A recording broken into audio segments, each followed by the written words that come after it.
बिहार के मुजफ्फरपुर के मोहम्मदपुरा थाना क्षेत्र के रहने वाले मुमताज़ अहमद अपनी पत्नी सबा फिरदौस के साथ यहाँ पर रहते हैं। वो पंचायत रोजगार सेवक के तौर पर नौकरी करते हैं। उनकी नौकरी परमानेंट नहीं है, लेकिन इससे उनको जो भी पैसा मिलता है उससे उनका परिवार बहुत अच्छे से चल रहा है और इस वजह से उनके परिवार में खुशहाली भी है और परिवार में किसी भी तरीके की कोई भी दिक्कत नहीं है। हालांकि मुमताज़ की जो नौकरी है पंचायत राज सेवक की, वो परमानेंट नहीं है और इस वजह से उसको हमेशा इस बात की चिंता बनी रहती है कि कभी ना कभी उसकी नौकरी ना चली जाए, क्योंकि वो परमानेंट तो है नहीं और कॉन्ट्रैक्ट बेसिस पे वो काम करता है। इस वजह से उसको इस बात की चिंता हमेशा बनी रहती है कि जिस दिन उसकी नौकरी चली जाएगी तो वह अपने परिवार को कैसे पालेगा, और इसी बात की वजह से वो अक्सर दुखी रहता है और इसी वजह से उसकी अपनी पत्नी से कभी कदार लड़ाई भी हो जाती है। और इसके अलावा उनके परिवार में किसी भी तरीके की कोई भी दिक्कत नहीं है। 7 जुलाई 2025 को सुबह लगभग 3 बजे के आसपास उसके घर की लाइट चली जाती है और जिसकी वजह से उसकी पत्नी उठ जाती है। जैसे ही पत्नी उठती है और कमरे से बाहर आती है तो वह देखती है कि उसका पति मुमताज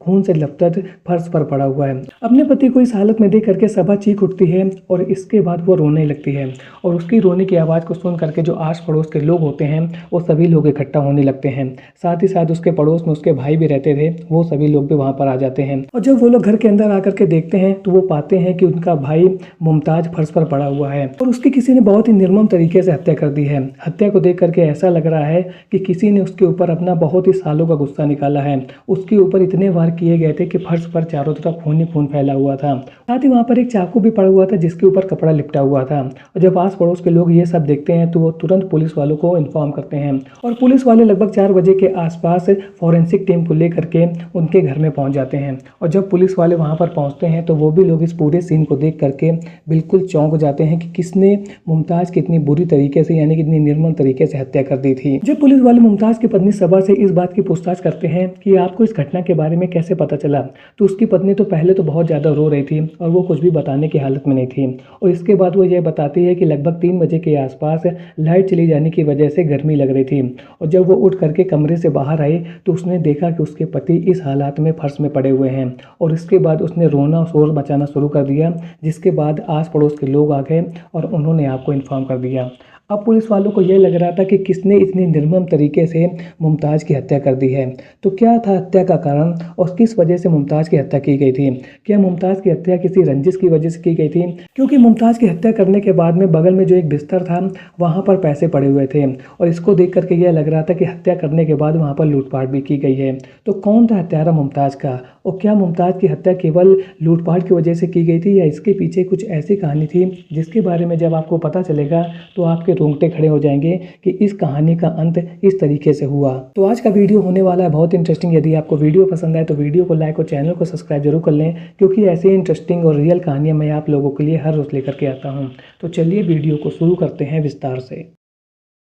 इस कहानी की शुरुआत में जैसे मैंने आपको बताया है कि मुमताज़ अहमद अपनी पत्नी सबा फिरदौस और 3 बच्चों के साथ मुजफ्फरपुर के मोहम्मदपुरा थाना क्षेत्र में रहते थे और यहाँ पर वो पंचायत रोजगार सेवक की नौकरी करते थे। ये उनकी नौकरी परमानेंट नहीं थी, लेकिन इससे जो भी कमाई होती थी उससे उनकी फैमिली लाइफ बहुत अच्छी चल रही थी और परिवार में किसी भी तरीके की कोई भी दिक्कत नहीं थी। और इसी बीच में 7 जुलाई 2025 को उनकी 3 बजे के आसपास बहुत ही निर्मम तरीके से हत्या कर दी जाती है। 4 बजे के आसपास पुलिस वाले पहुँचते हैं, जैसा मैंने आपको वीडियो में आगे बताया है, और इसके बाद सबसे पहले वहां घर में मौजूद उनकी पत्नी से पूछते हैं कि आपको इस घटना के बारे में कैसा पता चला। तो उनकी पत्नी सबा यही बताती है कि 3 बजे के आसपास बिजली चली गई थी, इस वजह से मैं उठी थी और मैंने जब बाहर जाकर के देखा तो जो उनके पति मुमताज़ थे वो फर्श पर पड़े हुए थे और वो बिल्कुल खून से लथपथ थे। देख करके ऐसा लग रहा था कि उनको हत्या करने के बाद में घर में लूटपाट की गई है और जब मुझे ये सब पता चलता है तो मैं जोर जोर से चीखने लगती हूँ, रोने लगती हूँ और इसी वजह से मेरे आस पड़ोस के लोग आ जाते हैं और पुलिस वालों को यानी कि आप लोगों को इन्फॉर्म कर देते हैं। जब ये बात पुलिस वालों को पता चलती है तो इसके बाद पुलिस वाले वहाँ का जो भी क्राइम सीन था उसको इन्वेस्टिगेट करना शुरू करते हैं। सबसे पहले वो जो मुमताज़ की डेड बॉडी थी उसको पोस्टमार्टम के लिए भेजते हैं और उसके बाद वहाँ का जितना भी आसपास का क्षेत्र था वहाँ पर पूछताछ करते हैं। साथ ही साथ आस पड़ोस के जो लोग थे उनसे भी पूछताछ करते हैं। जब पुलिस वाले इस केस को इन्वेस्टिगेट कर रहे थे तो उन्हें पता चलता है कि घर में CCTV कैमरा लगा हुआ था, लेकिन जो लोग घर के अंदर आए थे वो लोग CCTV कैमरा लेकर के चले गए थे। साथ ही साथ मुमताज़ की हत्या करने के बाद में उन्होंने वहाँ पर लूटपाट भी की थी और इसी वजह से जहाँ पर उसकी डेड बॉडी पड़ी हुई थी उसके बगल में एक बिस्तर था और वहाँ पर कुछ कैश पैसे भी ऐसे बिखरे हुए थे और जो फर्श थी वो बिल्कुल खून से बिल्कुल सनी हुई पड़ी हुई थी। इसके बाद पुलिस वाले उसकी पत्नी से पूछताछ करने की कोशिश करते हैं, लेकिन उसकी पत्नी लगातार रो रही थी और उसकी हालत ऐसी नहीं थी वो कुछ बता पाए। वो बस यही कह रही थी कि मार दिया और यह कह कह के वो लगातार रो रही थी। लेकिन पुलिस वालों को उससे पूछताछ करना इसलिए भी जरूरी था कि जिस समय ये पूरा कांड हुआ था, यानी कि जिस समय मुमताज़ की हत्या की थी या जिसने भी की थी, उस वक्त उसके घर में केवल उसकी पत्नी और बच्चे मौजूद थे। यानी कि पत्नी को कहीं ना कहीं इस बात की तो आहट लगी होगी, क्योंकि जब भी किसी एक व्यक्ति को मारा जाता है तो वो कुछ ना कुछ आवाज़ तो जरूर करेगा। और उसके पति मुमताज़ के चीखने चिल्लाने की आवाज़ को तो सबा ने जरूर सुना होगा, क्योंकि वो घर में उस समय मौजूद थी। लेकिन उसकी पत्नी इसके बारे में कुछ भी नहीं बता रही थी और वह केवल बिजली गुल हो जाने की बात ही बता रही थी और ये नहीं बता रही थी कि घर में कौन घुसे हुए थे। इसके बाद पुलिस वाले जब उससे एक बार फिर से पूछताछ करते हैं तो एक नई कहानी वो पुलिस वालों के सामने रख देती है और वह यह कहती है, कुछ लोग घर के अंदर घुसे थे, उन्होंने मुझे चाकू की नोक पर सबसे पहले अपने कब्जे में कर लिया और इसके बाद मेरी आंखों के सामने ही मेरे पति की हत्या कर दी और फिर उन्हीं लोगों ने मेरे से घर के लॉकर खुलवाए और लॉकर खुलवाने के बाद में उसमें जो भी रुपया पैसा ज्वेलरी मौजूद थी उसको लूट करके वहाँ से चले गए। जब ये कहानी पुलिस वालों को पता चलती है तो वो कहते हैं कि कल तो तुम ये कहानी सुना रही थी और आज ये नई कहानी सुना रही है। तो कहीं ना कहीं पुलिस वालों को इस बात पर शक हो रहा था कि जो पत्नी है सबा, उसका इस मर्डर से कुछ न कुछ लेना जरूर है और उनकी शक की सुई उनकी पत्नी के ऊपर ही घूम रही थी। साथ ही साथ पुलिस वाले जो आस पड़ोस के लोग थे उनसे भी बातचीत कर रहे थे। तो आस पड़ोस के लोग जो रहते थे उन्होंने यही कहा था कि जो मुमताज़ थे बहुत ही शांत स्वभाव के थे, उनका किसी से ज़्यादा कुछ झगड़ा वगड़ा नहीं होता था। और इसके बाद वो मुमताज़ के जो भाई पड़ोस में रहते थे उनसे बातचीत करते हैं तो उनके भाई जो थे वो कुछ लोगों के ऊपर, जो गांव के कुछ लोग थे उनके ऊपर शक जगाते हैं कि इन लोगों से कुछ लड़ाई हुई थी मुमताज़ की। साथ ही साथ मुमताज़ ने कुछ लोगों से पैसा भी ले रखा था, इस वजह से वो लोग डराते धमकाते रहते थे। लेकिन वो खुल करके किसी का नाम नहीं लेते हैं कि इस पर्टिकुलर व्यक्ति ने या इन लोगों ने मुमताज़ को धमकी दी थी या उसको मारने के लिए कहा था। तो यहाँ से भी पुलिस वालों को किसी का भी क्लियर नाम नहीं मिल रहा था जिसके बारे में मुमताज़ के भाई ने बताया हो। तो इसके बाद पुलिस वालों को ये जो शक केस हुई थी वो सीधे सीधे उसकी पत्नी के ऊपर ही घूम रही थी, क्योंकि जिस समय ये पूरी वारदात हुई थी उस समय उसके घर में उसकी पत्नी ही मौजूद थी। पुलिस अपने क्राइम इन्वेस्टिगेशन को आगे बढ़ाती है और इसके बाद अपनी जो इन्वेस्टिगेशन थी उसको उसकी पत्नी यानी कि सबा के ऊपर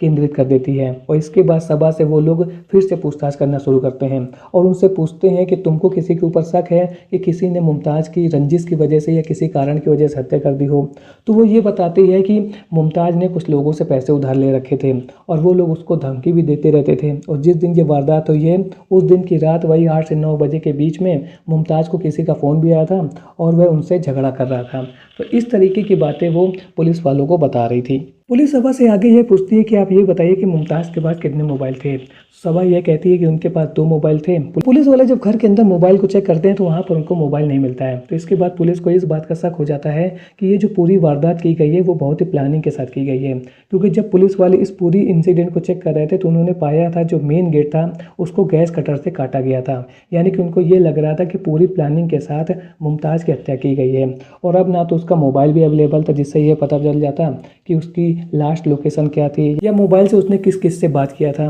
तो इसके बाद जब पुलिस वाले उसके मोबाइल को चेक करते हैं और पूरी कॉल रिकॉर्डिंग को चेक करते हैं तो पुलिस वालों को यह पता चलता है कि शाम को 7:30 बजे के आसपास मुमताज़ का मोबाइल स्विच ऑफ हो गया था। यानी कि वारदात इतनी रात में हुई थी और उसका जो मोबाइल था रात में 7:30 बजे के आसपास ही स्विच ऑफ हो गया था। तो इस वजह से पुलिस वालों को घर के ही किसी व्यक्ति यानी कि उसकी पत्नी के ऊपर ही लगातार ये शक हो रहा था कि कहीं ना कहीं इसका इन्वॉल्वमेंट इस पूरी वारदात के अंदर है। और इसके बाद जब पुलिस वाले उससे बहुत कड़ाई से पूछताछ करना शुरू करते हैं तो सबा रोने धोने का नाटक करना शुरू कर देती है और वो बस एक ही बात की रट लगाए हुए थी कि मार दिया। लेकिन पुलिस वालों को लगातार मुमताज़ की पत्नी सबा के ऊपर ही शक हो रहा था कि इसी ने इस पूरे मर्डर को अंजाम दिया है। इसके बाद पुलिस वाले उसको गिरफ्तार करते हैं और गिरफ्तार करने के बाद में उससे पूछताछ करना शुरू करते हैं। जब पुलिस वाले सबा से पूछताछ कर रहे थे कि तुम ये बताओ कि हमें ये शक है कि तुम ही ने इस वारदात को अंजाम दिया है, तो जब पुलिस वाले लगातार सबा के ऊपर दबाव बनाते हैं और उससे पूछताछ करते हैं तो वो बहुत देर तक पुलिस वालों के सामने टिक नहीं पाती है और इसके बाद वो पूरी कहानी पुलिस वालों के सामने खुल करके रख देती है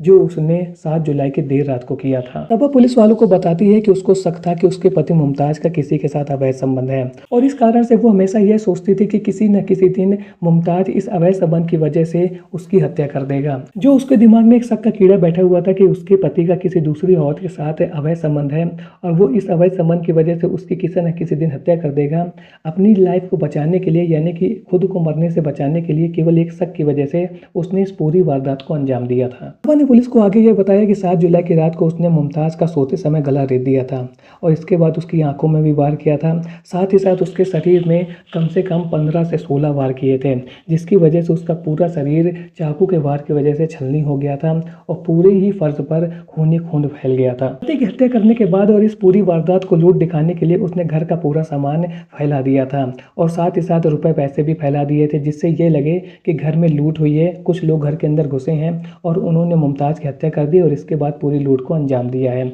यानी कि उसने अपने पति की हत्या करने के बाद इस पूरी वारदात को लूट का अंजाम देने की कोशिश की थी और घर में लगे हुए डीवीडीआर, साथ ही साथ जो उसके 2 मोबाइल फ़ोन थे मुमताज़ को, उसको भी वहाँ से हटा दिया था और जो मोबाइल फ़ोन थे उसको उसने रेलवे ट्रैक के पास फेंक दिया था। साथ ही साथ जो डीवीडीआर था उसको घर के पीछे झाड़ियों में फेंक दिया था। इसके बाद जब पुलिस वालों को ये बात पता चलती है तो ये डीवीडीआर और मोबाइल को खोजते हैं और जो जगह सबा ने बताई थी कि यहाँ पर उसने इन चीज़ों को फेंका है, उस जगह से वो डीवीडीआर और मोबाइल को बरामद कर लेते हैं। अपने पति मुमताज़ की हत्या करने के बाद साथ ही साथ इस पूरी वारदात को लूट की वारदात दिखाने के लिए उसने ये सब पूरा काम किया था और फिर वो जा कर के कमरे में सो जाती है और फिर 3 बजे के आसपास वो उठती है और ज़ोर ज़ोर से चिल्लाना शुरू कर देती है, किसी ने घर के अंदर आकर के हत्या कर दी है और फिर उसके बाद घर को लूट लिया है। पुलिस ने सबा फिरदौस को अपने पति मुमताज़ अहमद की हत्या करने के जुर्म में गिरफ्तार कर लिया है और इसके बाद उसको कोर्ट में पेश करने के बाद जेल में भेज दिया है। तो आज की वीडियो में आपने देखा कि कैसे एक पत्नी ने केवल शक के आधार पर कि उसके पति का किसी दूसरी औरत के साथ अवैध संबंध है और वह इस अवैध संबंध की वजह से उसकी हत्या कर देगा, वह अपने पति को इस शक की वजह से ही मार देती है और इसके बाद इस पूरी घटना को लूट की वारदात दिखाने के लिए इस पूरी मनगढ़ंत कहानी को रच देती है, जिससे लोगों को ये लगे कि किसी ने घर के अंदर आकर के मुमताज़ की हत्या कर दी और इसके बाद पूरे घर को लूट लिया है। यानी कि सबा एक पढ़ी लिखी औरत है, इसने केवल शक के आधार पर ही अपने पति मुमताज़ की हत्या कर दी और इसके बाद इस पूरे क्राइम सीन को क्रिएट करके रख दिया। तो आज की वीडियो से हमें यही सीख मिलती है कि हमें यदि किसी बात को लेकर के कोई भी शक होता है तो जिस व्यक्ति के ऊपर हमें शक है उससे बैठ करके हमें बात कर लेनी चाहिए और पूरे मसले को क्लियर कर लेना चाहिए कि मेरे को आपके ऊपर इस बात का शक हो रहा है, क्या ये बात सही है। यदि बात सही होगी तो जो सामने वाला व्यक्ति है वो ना नुकुर करने लगेगा और उसका फेस इंप्रेशन देख करके ही आपको पता चल जाएगा कि ये व्यक्ति झूठ बोल रहा है। और यदि कुछ ऐसा नहीं है तो वो व्यक्ति आपके सामने पूरी कहानी साफ साफ रख देगा कि आपको क्यों इस बात को लेकर के शक हो रहा है। तो आपके लिए सबसे अच्छा यही है कि जिस व्यक्ति को भी किसी व्यक्ति के ऊपर शक हो रहा है वो उससे सीधे डायरेक्ट बात कर ले और इस प्रकार के जो कांड आज इस वीडियो में आपने देखा है, इस प्रकार की घटना को कभी मत करें। तो आज की वीडियो से हमें यही सीख मिलती है कि कभी भी आपके दिमाग में यदि शक का कीड़ा आ रहा है तो उसको आप क्लियर कर लीजिए बातचीत करके, ना कि कुछ गलत कदम को उठाइए। आज का वीडियो आपको कैसा लगा कमेंट सेक्शन में ज़रूर बताएं। मिलता हूँ ऐसे एक और नए इंटरेस्टिंग वीडियो में, तब तक के लिए थैंक्स फॉर वॉचिंग।